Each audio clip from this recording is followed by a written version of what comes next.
चलिए सीधा मुद्दे पर आते हैं।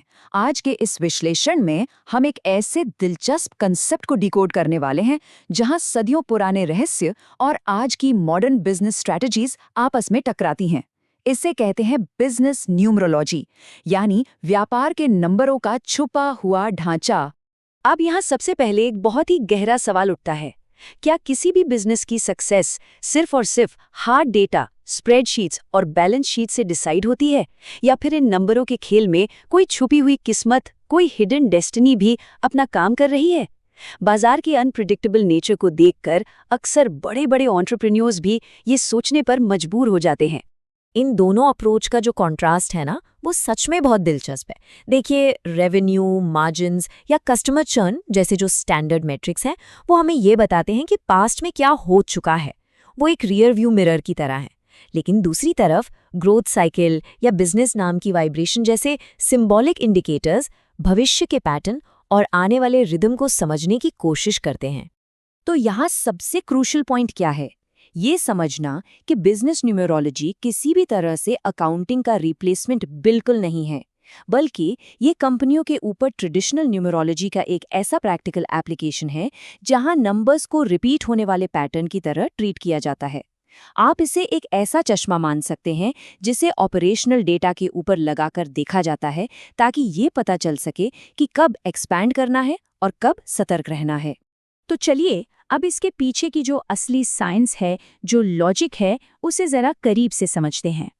एक्सपर्ट्स जब किसी बिजनेस का एनालिसिस करते हैं तो हवा में बातें नहीं होती। वो कुछ बहुत ही कोर नंबर्स कैलकुलेट करते हैं, जैसे कि कंपनी की फाउंडिंग डेट, उसका रजिस्टर्ड नाम, लीडरशिप के लाइफ पैथ नंबर्स और बिजनेस के मेजर माइलस्टोन्स की टाइमिंग। इन सब का इस्तेमाल करके वो ये देखते हैं कि फाउंडर और उनके वेंचर के बीच का तालमेल कैसा है, या फिर एक्सपेंशन के लिए सबसे स्टेबल तारीख कौन सी रहेगी। अब किसी बिजनेस के नाम की कैलकुलेशन का लॉजिक देखिए, ये बहुत ही स्ट्रिक्ट होता है। इसमें इस बात पर पूरा ध्यान दिया जाता है कि किस शब्द में एक्चुअल एनर्जी है।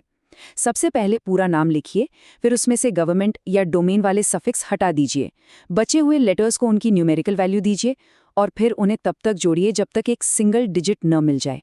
बहुत ही प्रिसाइज प्रोसेस है ये।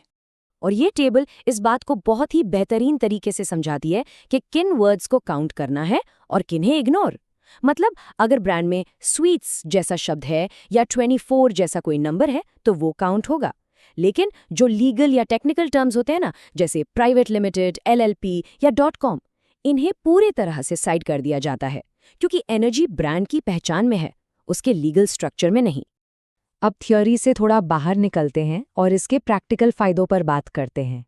देखते हैं कि लीडर्स इसका एक्चुअल ऑपरेशंस में इस्तेमाल कैसे करते हैं। किसी ने बहुत सही कहा है कि ये एक रिफ्लेक्टिव प्लानिंग टूल है। हाई प्रेशर वाले कॉरपोरेट माहौल में ये टूल लीडरशिप को एक पल रुकने और चीज़ों को अलग नज़रिए से देखने का मौका देता है। ट्रेडिशनल फाइनेंशियल डेटा तो अपनी जगह है ही, लेकिन उसके साथ साथ ये टाइमिंग, ब्रांडिंग चॉइस और लीडरशिप की टेंडेंसी को समझने में भी बहुत मदद करता है। इन न्यूमरोलॉजिकल साइकिल्स को मैप करके एंटरप्रेन्योर्स एक बहुत ही अनुशासित रणनीतिक कैलेंडर बना पाते हैं।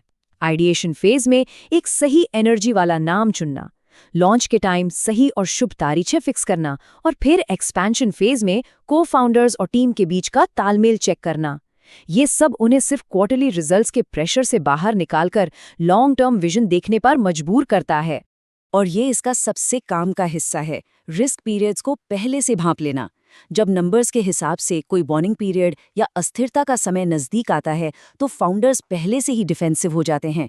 वो अपने कैश रिजर्व स्ट्रॉन्ग कर लेते हैं, नई हायरिंग रोक देते हैं या कंप्लायंस को टाइट कर देते हैं। मजे की बात देखिए, एक फाइनेंशियल प्लानर भी तो बुरे वक्त के लिए आपको बिल्कुल यही सब करने की सलाह देता है।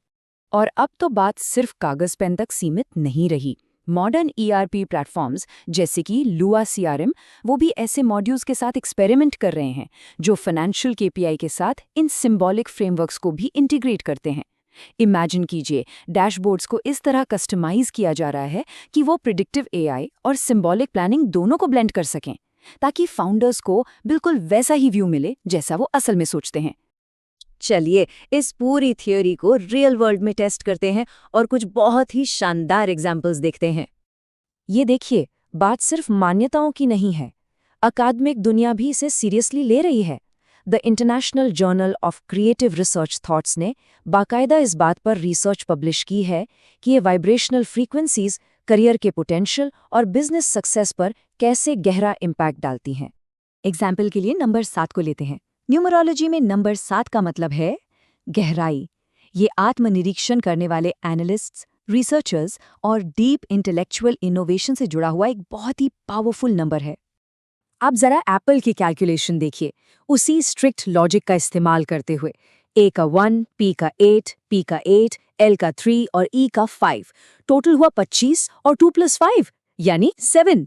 एप्पल का नाम बिल्कुल उसके नंबर 7 पर आकर टिकता है, जो मार्केट में एक डीप टेक्नोलॉजिकल इनोवेटर की उसकी पोजीशन को परफेक्टली मिरर करता है ना कमाल की बात। इसके उलट नंबर 1 को द लीडर माना जाता है। ये आज़ादी, भयंकर एम्बिशन और कुछ बिल्कुल नया इन्वेंट करने के एक आधिकारिक जज्बे का प्रतीक है। और इसके लिए एलोन मस्क से बेहतर एग्जाम्पल क्या हो सकता है। मस्क के लाइफ पाथ नंबर 1 के ट्रेड्स उनके एक विजनरी और इंडिपेंडेंट एंटरप्रेन्योर होने के स्टेटस के साथ बिल्कुल सटीक बैठते हैं। उनका पर्सनल कोर नंबर और उनका करियर पाथ एकदम अलाइंड है। लेकिन सवाल ये है कि जब ये अलाइनमेंट नहीं होता तब क्या होता है। रोहन मेहता का केस देखिए, वो लाइफ पाथ 4 हैं, यानी दी ऑर्गेनाइजर। पर्सनल फाउंडेशन बहुत मजबूत थी, लेकिन उनके पहले बिजनेस का नाम कैलकुलेट होकर एक ऐसे नंबर पर आ रहा था जो बिल्कुल भी मैच नहीं कर रहा था। नतीजा, बार बार बिजनेस फेलियर्स और भयंकर ऑपरेशनल रुकावटें। और फिर क्या हुआ? उनके बिजनेस के नाम में बस एक छोटी सी न्यूमरोलॉजिकल स्पेलिंग करेक्ट की गई, और उस एक माइनर चेंज ने उनकी एनर्जीज को इस तरह अलाइन किया कि 1 साल के अंदर ही उनका बिजनेस आसमान छूने लगा। ये साबित करता है कि छोटी सी ट्यूनिंग से कितने मैसिव प्रैक्टिकल बेनिफिट्स मिल सकते हैं। तो चलिए अब इन सारी बातों को, इन सारे कंसेप्ट्स को एक साथ समेटते हैं और हमारा अल्टीमेट टेकअवे निकालते हैं। सबसे इम्पॉर्टेंट बात है रिस्पॉन्सिबल एप्लीकेशन। दुनिया के सबसे मजबूत संगठन अपने बेसिक्स कभी नहीं भूलते। वो इसे एक कॉम्प्लीमेंट्री टूल की तरह यूज करते हैं, किसी सब्स्टिट्यूट की तरह नहीं। आपको अपना ऑपरेशनल डिसिप्लिन और कैश फ्लो विजिबिलिटी मेंटेन रखनी ही है। अपने इंट्यूशन को हार्ड डेटा के साथ मिलाना है। कहने का मतलब है, स्प्रेडशीट्स को सिंबलिज्म के साथ बैलेंस करना ही अनिश्चितता से निपटने का सही तरीका है। तो आखिर में ये सब हमें एक बहुत ही प्रोवोकेटिव सवाल पर लाके खड़ा कर देता है। अगर दुनिया के सबसे सक्सेसफुल लीडर्स सीक्रेटली अपने स्ट्रिक्ट ऑपरेशनल डेटा को इन प्राचीन सिंबॉलिक टाइमिंग के साथ कंबाइन कर रहे हैं, तो जरा सोचिए वो कौन से छुपे हुए पैटर्न्स होंगे जो इस वक्त दुनिया की अगली सबसे बड़ी ग्लोबल कंपनी को आकार दे रहे हैं। ये सोचने वाली बात है कि कॉर्पोरेट वर्ल्ड के कितने बड़े फैसले सिर्फ मार्केट रिसर्च पर टिके हैं और कितनों को ये नंबरों का छुपा हुआ ढांचा चुपचाप गाइड कर रहा है। इसी विचार के साथ आज का ये विश्लेषण हम यहीं समाप्त करते हैं।